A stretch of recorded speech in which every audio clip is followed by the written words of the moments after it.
you everybody for this recording on the history of the urology unit in the Department of Surgery, University of Malaya. Today is the 17th of October 2020. We are in the middle of the third wave of COVID-19 pandemic. I think everybody is keeping well. Today we will interview Professor Azad Razack, who was the longest serving head of urology in the University of Malaya. A record that none of us here in the team wish to break. Yeah, we will let him keep the record. Yeah, and Prof Azad is now in private practice. His favorite football team, as we know, is Manchester United, and his idol is Alex Ferguson. So both start with an A, the name Alex A, Azad A. So yeah, they are fantastic manager that have led the team all this year. So we have 4 questions for Prof Azad. So we will let Prof Shanga to start with the first 2 questions. Prof Shanga, please. Thank you, Prof Ong. Thanks for the invitation to join this interview with Prof Azad. So Prof Azad, thank you for taking the time to join us on this interview. I won't take much of your time, so let me start with the first question to you. We have all heard actually that the urological services were usually provided by the surgeons, general surgeons in UMMC previously. You must have started at that era as well. So could you let us know how did the exclusive urology unit start in UMMC, Prof? Okay, thank you for the opportunity, and also thank you all for organizing this thing. Basically, as you know, as Shankar has mentioned, the urological practice in all over Malaysia at that time was mainly provided by general surgeons with interest in urology, maybe except in HKL where they already started the urology department. So from the beginning, when the unit started in the 1960s until about late 1980s, the general surgeons did both urology and general surgery and urology whenever they get cases. I think towards the early 1980s, where you had somebody who's more particularly interested. So general surgeon with special interest in urology was probably started at that time. Then along the way, you had people like YT Liu, Ding Chek Lang, then SS Chan, and then Lam, who came on, and these are the people who were doing general surgery with interest in urology. I think at that time, the most of them were not willing to give up general surgery because, as you know, at that time there was no private practice of solo urology practice. There's none. Nobody was doing that. Maybe that's one of the reasons nobody wanted to give. But then when I think probably Lam was the first person, HS Lam was the first person who really insisted that he doesn't want to do general surgery. It took him a long time to convince. But that time general surgery was so short. So if he doesn't do general surgery, then they have one person shorter, less to do the calls and all that. And so I think in 1990, 91, that time when more or less Dr. Lam did only urology and did not do any general surgery. And that's the time I think Kenneth and me, as well as Patrick Ma and Kalai, in a way, very funny, all of us were actually going to sit for the Part 2 exam, fellowship exam at that time. So then Kenneth Koh and me then did urology under Dr. Lam at that time. And then Kenneth Koh left for UK. So basically early 90s, like answer your question, when early 90s where urology became sort of like an independent unit. Okay, Prof. Thanks. So just to my second question, I noticed that you have mentioned many names of distinguished doctors in our circle actually. So, and most of us have only worked under you as the head of urology, and as well as now under Prof Ong as the head who has taken over from you. So could you let us know who were the previous heads that have actually come through University Malaya Medical Center? Okay, basically those who were like general surgeons doing urology as a special interest probably started with YTU, then Ding Chek Lang and SS Chan, and then HS Lam. So as a person with separate, I mean, the way that time it was not really separate unit, I suppose.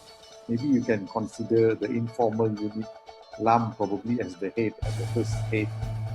Then after that, followed by Kenneth Koh when he came back from UK. Kenneth Koh came back about a year before me from UK.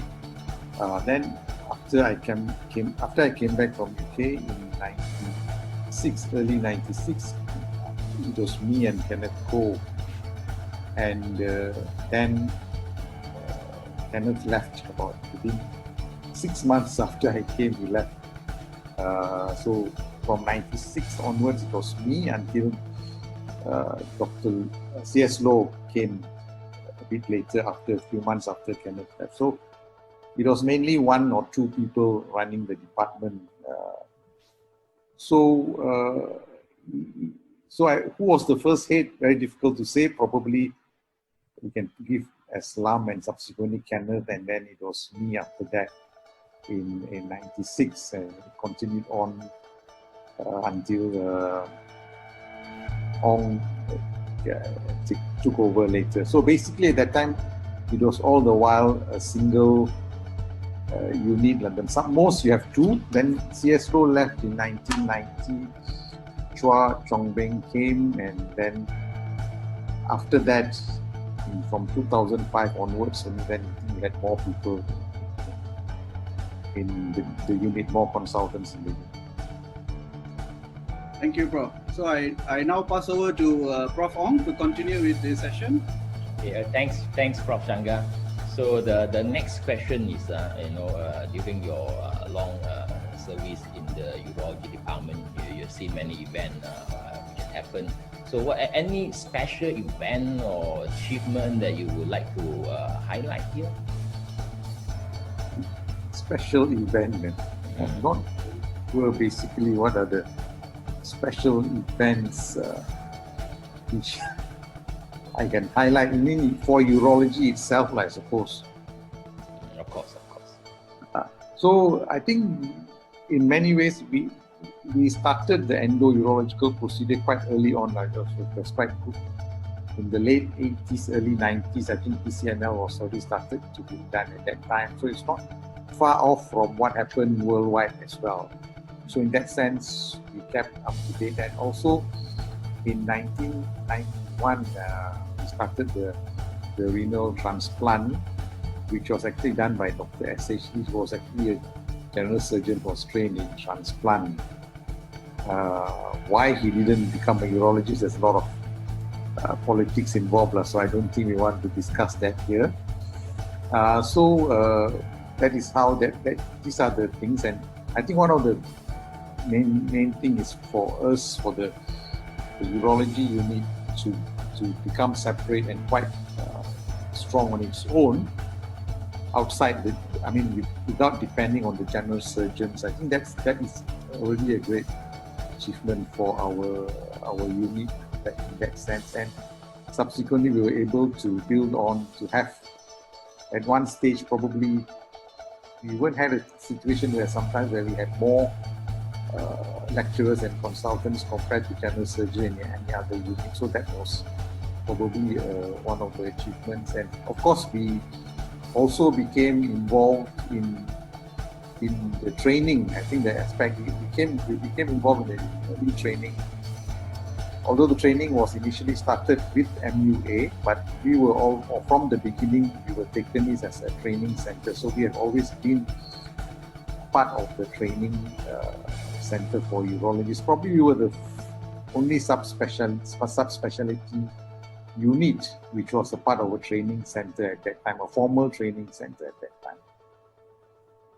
Okay, all right. Thanks a lot. Yeah. And then the last question will be, what does the future hold for urology in our institution? Any advice that you would like to give to the future generation of urologists?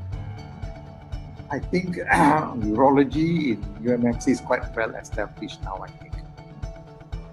We are in a strong footing, and so it can continue to grow. So I think we have to evolve into an academic urology unit. I think that's very important. Just doing, providing services alone will be we're just same as any other urology unit in this hospital. So it is an academic urology center which will be the strength of the unit, which means you have to have not only service, you have to have research and teaching and training as well. So that, I think that in that sense we are going in the right direction. We have, I think, been quite a lot of research grants, although it's very difficult now. And in terms of publications also, we are doing well. And in terms of service also, I think we are able to do most of the procedures. I don't think which can be done anywhere in the world. We can also do it, most of it, except the only thing is the robotic we don't have. But that is an outlier in a way because it's very expensive procedure. We don't know whether it is how it's going to evolve in future. So maybe in a way it's good that we waited. We might get a better robot. Who knows? So that's the way I think. So if we want to distinguish ourselves from other urology units or centers, I think that's where we have to become an academic urology unit. Okay, great. I think everybody should heed the word from Professor Azad. That we should stand out as an academic unit. I think that's a very important message. So Prof Azad had laid the foundation for all of us to grow. I think all of us here all aim in one way or another. From a 1-2-man team in urology in University Malaya, now the team have grown to about 10 people here today. So many thanks to Prof Azad and all the best for his future endeavor. So you all will take it to a greater level, definitely. Yeah, make urology great again. Yeah.